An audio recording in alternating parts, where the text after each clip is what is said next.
The year was 1492. The palace was quiet. Too quiet. Spring had arrived late. The cherry blossoms bloomed all at once, then began to fall, soft and heavy like snow. Wind passed through the red-tiled roofs and silk banners like a whisper no one could understand.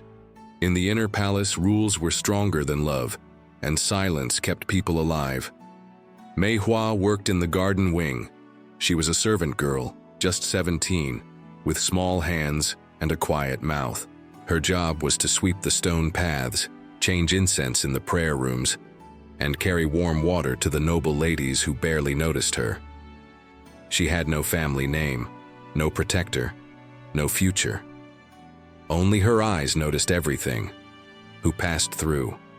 Which gate? Which concubine cried after sunset? Which guard looked too long at which maid? Mei Hua never spoke unless spoken to. It kept her safe, until that night. It was just past dusk when she found him. She had gone to return a broom to the storehouse near the west wall. The moon had not yet risen, but lantern light from the corridor lit part of the floor. Something was there. At first, she thought it was fabric, a robe left behind, but then it moved. She stepped back fast, heart pounding. A hand reached out.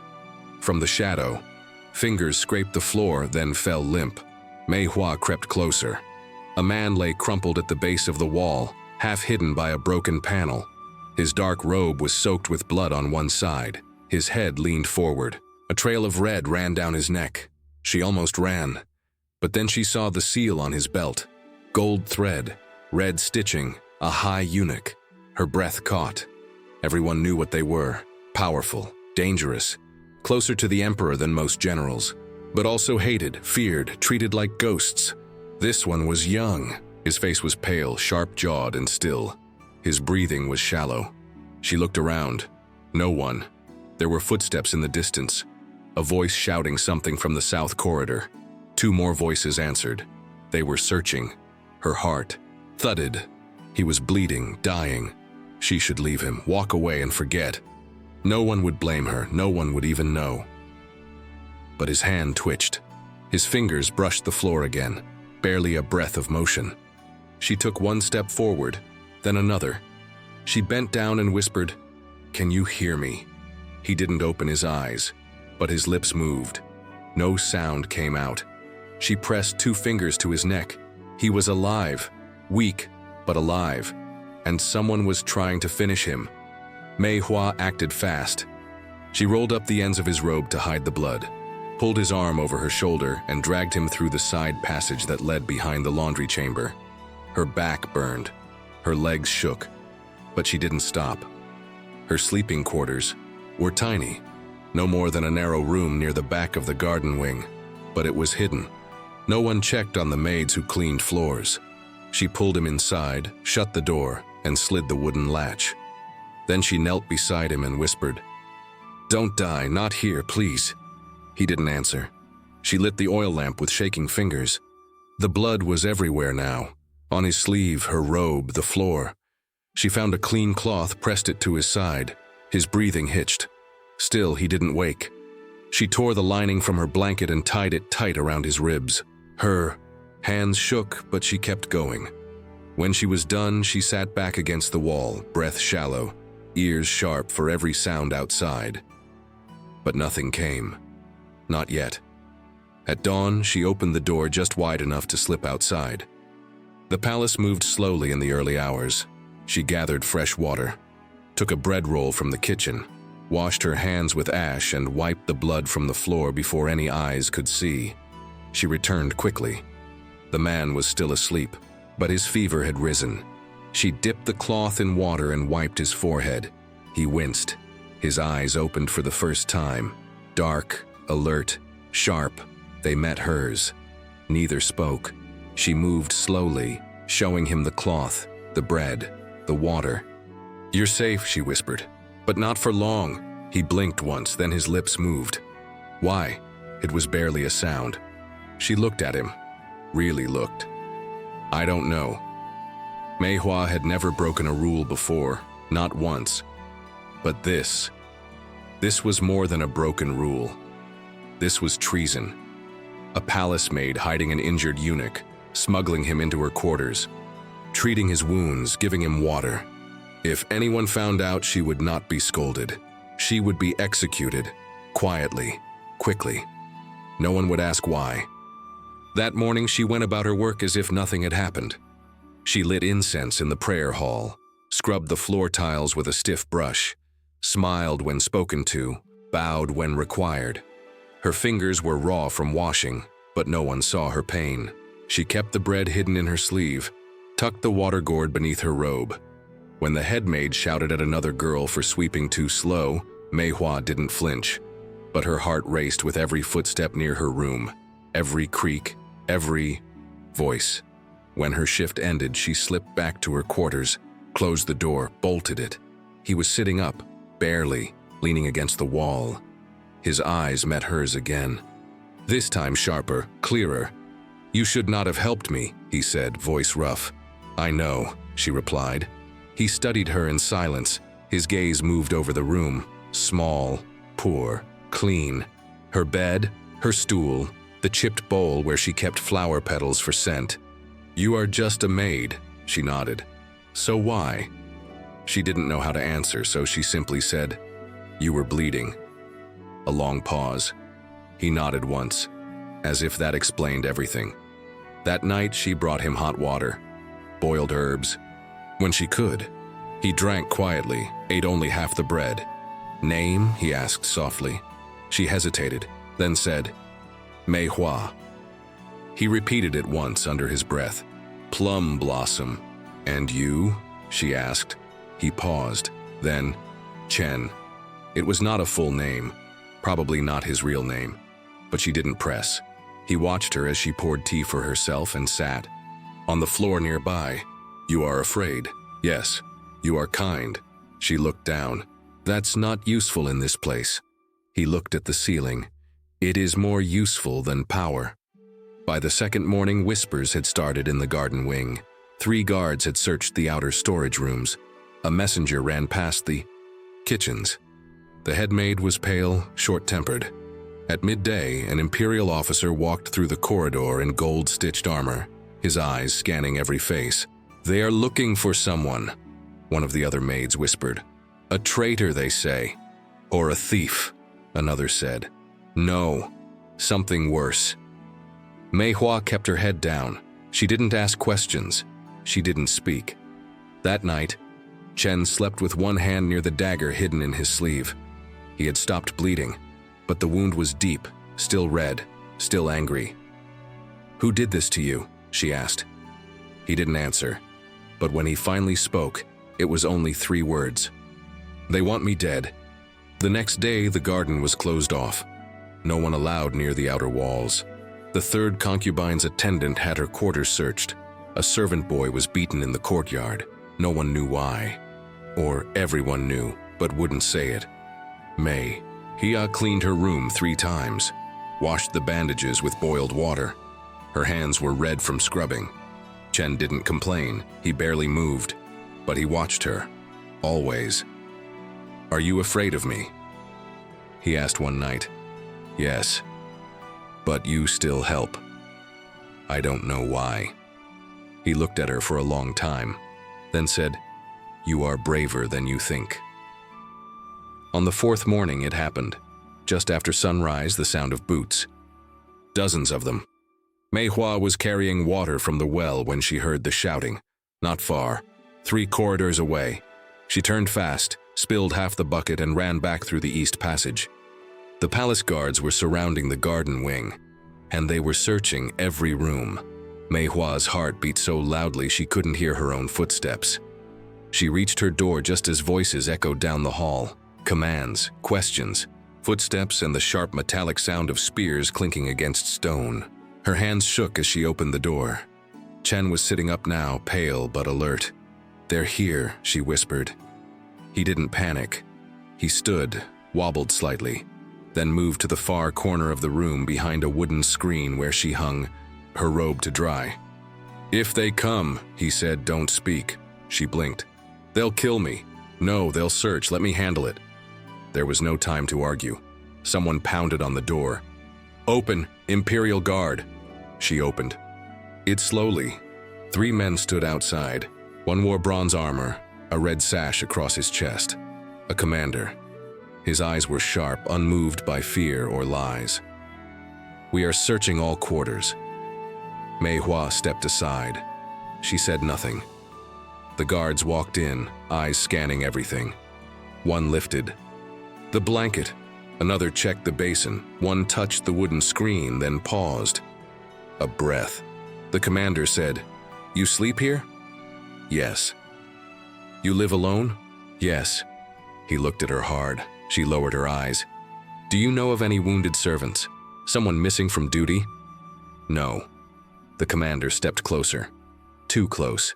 He looked at her hands, red, raw, damp. "You work in the kitchens?" "No." "Garden wing." He looked at her again. Then nodded. "Nothing here. Move on." The guards left.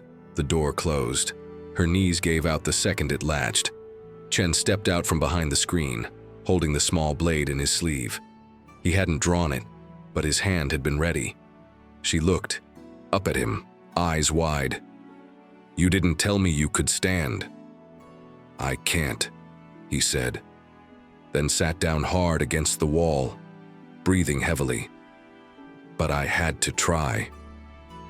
That night, neither of them slept. She sat near the lamp, sewing a torn hem on her robe just to keep her hands busy. He watched her. "You could have let them find me," he said. "I almost did. But you didn't." She didn't answer. He said, "You are not like the others." She shrugged. "There are others like me, they're just quiet." He was silent a moment, then said, "Quiet doesn't mean weak." The next day, 2 maids were taken from the garden wing. One returned. The other didn't. No one spoke her name again. Mei Hua knew how the palace worked. Disappearances were quiet, punishments quieter. When the guards came, people learned to look away. But something had shifted. She felt eyes on her now. Servants who never spoke to her glanced her way. Some with pity, others with suspicion. Someone knew something. She kept her mouth shut, but her hands wouldn't stop shaking. That evening, a messenger came to her. "You are summoned," he said, "by Lady Lian." Mei Hua's stomach turned. Lady Lian, one of the emperor's favorite concubines, known for her beauty and her cruelty. Mei Hua bowed low, heart pounding. "I will come." She washed her face, straightened her robe, then left the room, and left Chen behind, with the door locked. Lady Lian's quarters were full of golden light, silk curtains, and the scent of lotus. Mei Hua knelt before her. "You are the quiet one," Lady Lian said, voice like sugar dipped in steel. "Yes, my lady. I heard you were kind to an injured bird once." Mei Hua said nothing. Lady Lian's smile widened, but her eyes were cold. "Be careful, not all injured birds are meant to live. Some grow sharp claws." "Yes, my lady." Lady Lian leaned forward. "There are rumors about a wounded man hiding." Mei Hua kept her head low. "I don't believe such foolishness," Lady Lian continued, "but if I ever find out someone is hiding a traitor in my wing..." She paused. "I will personally see to their punishment." A long silence, then, "You may go." Mei Hua walked back slowly. The sun had set. Lanterns glowed along the path. She passed 2 guards, both of whom stared too long. By the time she reached her door, her legs were shaking. She closed the door and leaned against it. Chen was still, there, sitting, silent. "She knows," Mei Hua said. He nodded once. "She's dangerous." "She's not the only one." Mei Hua sank to the floor. "I'm scared." "You should be." She laughed, just once. A weak sound. "Thank you," she said, voice dry. Chen looked at her, really looked. "You can still leave me," he said. "Tell them, walk away. They'll believe you." She shook her head. "No, I won't." A pause. "Why?" he asked. She looked him in the eye and said, "Because someone should choose to do the right thing in this place, even if it costs everything." The days after that passed slowly, but with more danger in every shadow. Guards still patrolled. Maids whispered less. Servants smiled only when watched. Someone had seen something, Mei Hua was sure of it. But no one said anything directly, not yet. Inside her room, the air felt tighter. Chen's wound was healing, but not fast. He still couldn't walk without help. She had to sneak extra bandages and herbs from the laundry. Sometimes she mixed in scraps of food, folded in cloth to hide the smell. She barely slept. Every knock made her heart stop. Every creak of the hallway made her breath catch. Chen watched her closely, quietly. "You should not have to carry this alone," he said one night. She shook her head. "It's too late." "I already am." He looked at her for a long time, then said, "You are not the first to help me, but you are the first to stay." The next morning, a letter arrived. It was not addressed. No seal. Just a folded piece of rice paper slipped beneath her door. Inside, only 6 words. "They are coming tonight, be ready." She stared at it, hands cold. No name, no signature. But the warning was clear. She looked at Chen. "They know." He nodded. "Then it's time." Time for what? To leave. She blinked. Leave. There's nowhere to go. There is always somewhere. Not for me. Chen sat forward, slower now, stronger. "I was a spy," he said quietly. "Not just a eunuch. I served the emperor, yes, but I served the truth first." She stared at him. He continued. "I found something I wasn't supposed to see. A secret. About Lady Lian, about others. They tried to kill me for it." Mei Hua whispered, "Why tell me now?" "Because you risked your life. And because I need your help again." She swallowed hard. "What do you want me to do?" He reached inside his robe and pulled out a small scroll, tightly wrapped, sealed in wax. "This must leave the palace. It's proof, names, times, plans." "Why me?" He looked her dead in the eye. "Because they'll never suspect a maid." That evening, she hid the scroll inside her robes under 2 layers of linen and a sash. She helped Chen to his feet. He could walk, barely. She tied his arm around her shoulder. "We'll go through the kitchen gate," he said. "There's a servant tunnel that leads to the south wall." Mei Hua had never left the garden wing after dark, but now her legs moved on instinct. They stepped into the corridor, slow, steady. No one was around. The bells had already rung. Curfew had begun. Most doors were closed, candles low. They made it past the first hallway, then the second. But at the third turn, they heard footsteps, voices, guards. Mei Hua pulled Chen into a side room, a supply chamber with stacked firewood and spare uniforms. The guards passed, laughing, then silence. Mei Hua's chest ached from holding her. Breath. When they were gone, Chen whispered, "This way." They moved again, down 2 halls, around a corner. Toward the kitchens, they were close, so close, then, "Stop!" A voice behind them. They froze. A guard, young, alone, holding a spear, his eyes locked on them. The strange pair, the woman supporting the man. Recognition filled his face. He shouted, but Chen moved first, not with a blade, with his body. He lunged forward, knocking the spear wide. The guard stumbled, not hurt, just off balance. "Run," Chen said. Mei Hua didn't move. "I said run," but she grabbed his arm instead. And together, dragging, he pushing, they fled. Through the servant tunnel, down the dark steps toward the wall. They reached the final gate. It was locked. Chen dropped to one knee, breathing hard. "There's a latch, hidden, beneath." She searched. Her hands moved across the stone. Found a small iron hook, pulled it. The gate creaked open. Cool night air rushed in. Chen looked at her. "You can still turn back." She shook her head. "I've already chosen." The tunnel opened into a dry garden, long forgotten. Weeds climbed up broken statues. Stones were cracked, choked by moss. No lanterns lit this place. No guards passed this far. Chen leaned against the wall, eyes scanning the dark. "This used to be part of the old servant quarters," he said. before the last emperor had them sealed. How did you know about... I studied the plans years ago before I was ever trusted. Mei Hua helped him sit beneath a tree. His face was pale again. Sweat clung to his brow. She touched the cloth at his side. The wound had torn open again. You need rest. He shook his head. There's no time. You'll collapse if we keep moving. Then leave me, take the scroll, deliver it. She stared at him. No. Why? Because I didn't carry you this far to leave you in the dirt. He said nothing for a moment. Then, you are not who I thought you were. Mei Hua gave a faint smile. Neither are you. They waited until the moon was higher, then moved again. Each step was slower now. Chen leaned heavily on her but said nothing. His eyes stayed sharp. They passed the lotus pond, now dry, crossed through a cracked corridor of statues. At last, they reached the outer kitchens. Smoke drifted from dying coals, bowls soaked in water. No one inside. Chen pointed. Behind that curtain, a back door. Mei Hua helped him across.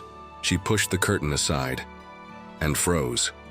A figure stood there, waiting. Lady Leon. In a white robe, her face painted with care, her lips red, eyes lined. Behind her, 2 guards stepped forward, blocking the path. Chen tried to rise, but he fell to one knee. Lady Leon stepped toward them. I thought it was a lie at first, she said calmly. That a maid had hidden a wounded traitor in her quarters. That someone so low would dare interfere in matters of the court. She looked at Mei Hua, not unkindly, almost like a teacher correcting a student. But it's always the quiet ones, isn't it? Mei Hua stood in front of Chen. I won't let you kill him. Lady Leon raised an eyebrow.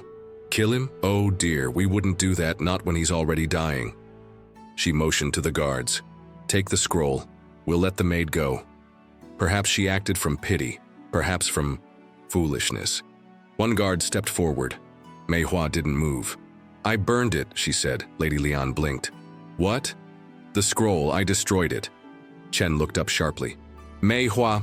She stepped over him. No proof, no scroll, nothing left. Lady Leon narrowed her eyes. I don't believe you. You don't have to. You're lying. Mei Hua's voice didn't change. Then kill me. But you'll never get what was inside that scroll. Silence fell. Chen watched her, stunned. Then slowly, Lady Leon smiled. Well played. She turned to her guards. Bind them. Take them to the interrogation hall. They were separated. Mei Hua was thrown into a cold stone chamber. No windows, no voices, just silence and the sound of her own breath. Hours passed, or days. She wasn't sure anymore. Then one evening the door opened. A figure stepped in, not a guard, not Lady Leon, the Emperor. He was younger than she expected, maybe 30. His robes were black and red. His eyes were unreadable. He said nothing for a while, just looked at her. Then finally, do you know why you are here? She said nothing. He sat. They say you helped a traitor escape, that you hid him, fed him, lied for him. Still, she stayed silent. He studied her face.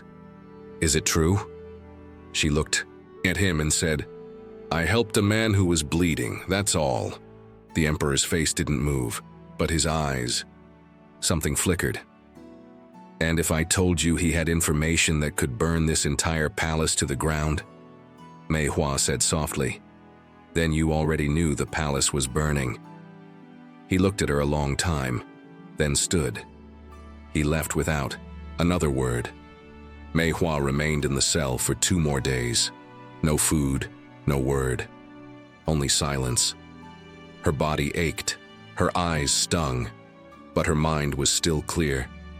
She had chosen this, even if it meant the end. On the 3rd morning, the door opened again. But it wasn't the Emperor, it was Chen, cleaned, standing straighter. No blood on his robe. His hair was tied neatly now, his hands firm. She stood quickly, not sure if she was dreaming. You're alive, she whispered. So are you, he replied. He walked closer and held out a hand. She hesitated, then took it. His fingers closed around hers, strong and warm. "They're releasing you," he said. "You're being sent home." She blinked. I don't have a home." "You do now," he said. They didn't return to the garden wing. The Emperor had made a decision. Lady Lian was gone. No trial, no explanation. Just vanished, the way powerful people did when they fell. The scroll, Mei Hua learned, had not been burned. Chen had hidden it under the old stone trough behind her room, and one of the Emperor's personal men had found it. He read every word: names, bribes, plots, poison. And he spared them both because in that scroll was the truth. And in Mei Hua's actions was the proof that loyalty sometimes lives in silence. The palace didn't celebrate her. No music, no flowers, no reward. But people began to nod when she passed, whispered, "That's her," when they saw her carry water through the southern garden. She was no longer just the quiet maid. She had become something else. Not a noble, not a favorite, but someone who had stood when it was easier to kneel. Chen didn't return to the court. He was given a post far outside the capital, a quiet house near a river, where he was to rest, recover, and report only when summoned. Before he left, he came to her one last time. They stood beneath the plum tree in the old garden, the one where the petals still fell, soft as memory. "I'm leaving tonight," he said. She nodded. "I know." He looked at her. "I was nothing once, not even a full man, just a tool in someone else's hand." She stepped closer. "And now? Now I am free," he said. "Because of you." She looked down. "I don't want you to go," she whispered. "I don't want to leave." A pause. He reached into his robe and pulled out a small item. Her flower comb, the one she thought she'd lost weeks ago. "I kept it," he said. "Why?" "To remember the first moment I believed someone might choose kindness over fear." She took it from his hand, gently, and then, with trembling fingers, tucked it into her hair. He watched her, then bowed, not as a servant, but as an equal. "I will return," he said. "I'll wait," she replied. Years passed, and he did return. Not in secret, not in pain, but with letters from the capital, with trust earned, with the Emperor's blessing. And Mei Hua met him again, no longer afraid, no longer hidden. They walked the same path where she once carried water, stood in the same room where she once bandaged his ribs, and he looked at her like she was the only truth that had ever mattered in a place built on lies. Sometimes the loudest acts of love are done in silence. Sometimes the greatest changes begin with one person refusing to walk away. Mei Hua didn't rise in rank. She didn't marry into power. She never wore jewels or fine robes. But her name was remembered, not for her title, but for her choice. She gave water to a dying man, and in doing so gave him something far more rare, a reason to live.